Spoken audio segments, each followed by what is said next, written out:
They operated from a port which was less subject to congestion, and the port developed in the 18th century in a substantial way, far more than Bristol did. Therefore, in terms of the pursuit of the slave trade, they were perhaps more ruthless and determined than their rivals from the southern ports. Liverpool had a deep estuary which could take more and bigger ships than any other English port. They employed young, untrained seamen at low rates, and they undercut their rivals' prices. Opportunistic investors poured into Liverpool. Among the first were the Hayward brothers. They were to become two of the most successful and versatile traders in the city. Arthur and Benjamin, the name of the two brothers, got into trading in Liverpool. They bought ships and set about becoming merchant traders. And that was the time when they started to be involved in the slave trade. That was the three-way trade where they were sending out manufactured goods from this country to Africa, picking up slaves from Africa going to the West Indies, and then bringing back cotton and wood and sugar from the West Indies back into this country. And that was very, very profitable for the family.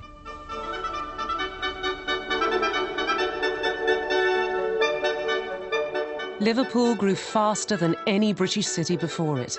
Everyone from brewers to flour makers prospered, and its population multiplied 15-fold during the century.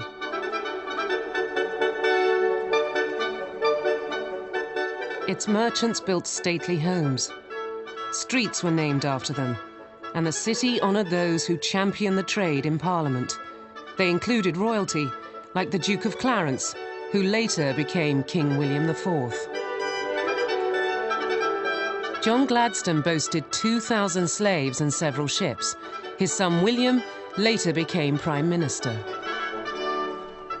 By the 1770s, the trade was too big to be financed by wealthy individuals. It needed a new system. Modern banking was about to be born. The slave and plantation trades were on a new scale, especially as far as long-distance maritime commerce was concerned. So banking, local banking, and also national and international banking had quite new demands placed on it by the slave trade, and they came up in consequence with new solutions. What happened was that the two brothers who were involved in the slave trade then also started to become involved in banking, saw that as a profitable opportunity. The Hayward brothers launched a bank which today is part of the Royal Bank of Scotland. To be able to come into this building, the St Anne Street branch, which I've heard about from when I was a small boy, and to be able to think that this is just one of the institutions that was started by my family, I find very moving. They started off the banking more as just some friends saying, please lend us some money, and then after a few years, it became into a proper banking enterprise in Manchester. And then I think the banking got into the family blood. They were obviously very good at it. Other merchants followed the Haywards' lead. Today, Barclays, NatWest and HSBC all have roots in the financing of the slave trade.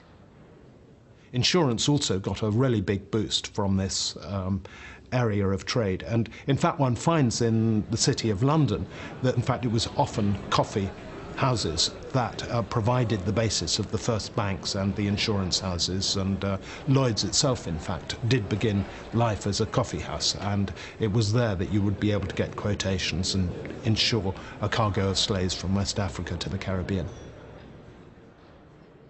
The Haywards used their money to back innovators like Richard Arkwright. Arkwright transformed manufacturing with his spinning machine. They helped to create a cotton industry which dominated the Northwest for 150 years. This building here, and we're at Ancoats, which is just about half a mile from the centre of Manchester, which is one of the old cotton mills, which was financed by the bank, by my great-great-great-grandfather, Sir Benjamin, in the early 1800s.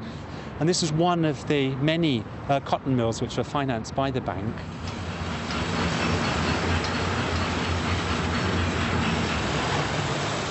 Even the cotton spun by these machines was produced by slaves, imported from the plantations of America.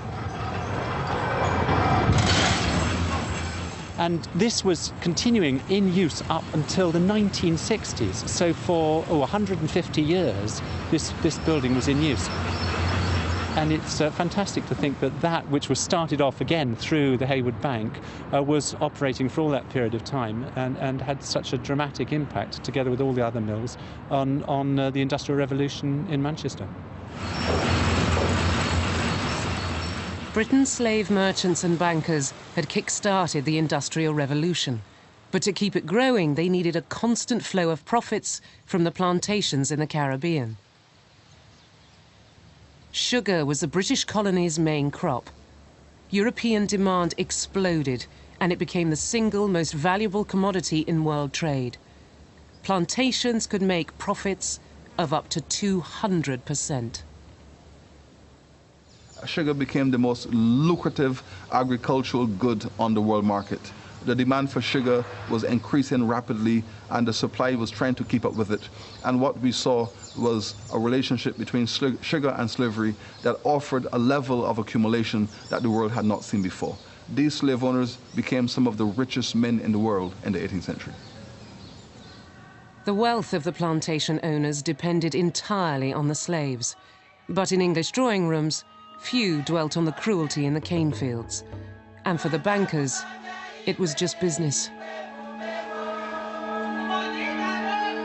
The slave trade was going on out of sight, out of mind. I think it's very likely that my ancestors never even met or saw any of the slaves. They were just over there as part of this trading activity.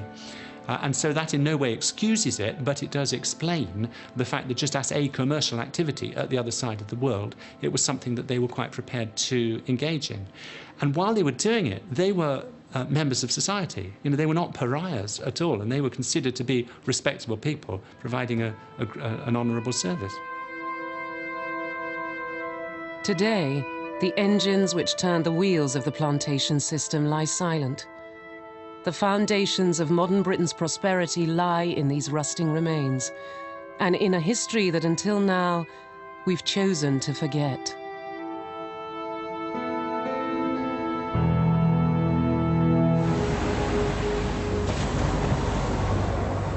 Over 400 years, 12 million Africans were put on ships bound for the Caribbean and the Americas.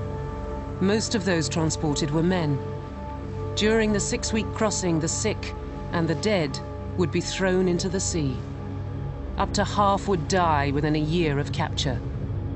The captain of one of these ships, John Newton, kept a diary. With our ships, the great object is to be full. There are 3 slave rooms below deck, about 5 feet high, and this height is divided towards the middle, for the slaves lie in 2 rows, one above the other, on each side of the ship, close to each other like books upon a shelf. I have known them so close that the shelf would not easily contain one more. They are kept down by the weather to breathe a hot and corrupted air, sometimes for a week. This, added to the chafing of their irons and the despondency which seizes their spirits when thus confined, soon becomes fatal. And every morning, more than one of the living and the dead are found fastened together. The slave trade, while being a horrendous experience, and we have now said effectively that the slave trade was a crime against humanity, and we are clear on that. At the same time, it represented the largest movement of humanity in the history of the modern world. It was a phenomenal migration. On arrival in the Caribbean, the slaves would be washed, oiled, and made to look as healthy as possible. They were expensive. A slave cost around £4,000 in today's terms. Experienced planters looked for slaves from tribes they thought were hard-working and docile.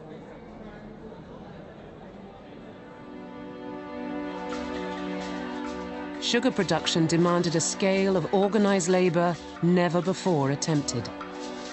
The cane had to be cut, crushed, and milled in just a few weeks, or else it would be useless.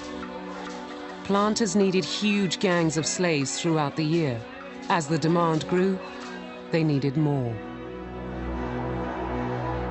By the end of the 18th century, there were around 1 million slaves in the British Caribbean, and that these slaves were working about 3,000 hours a year completely unrecompensed because they would grow their own food.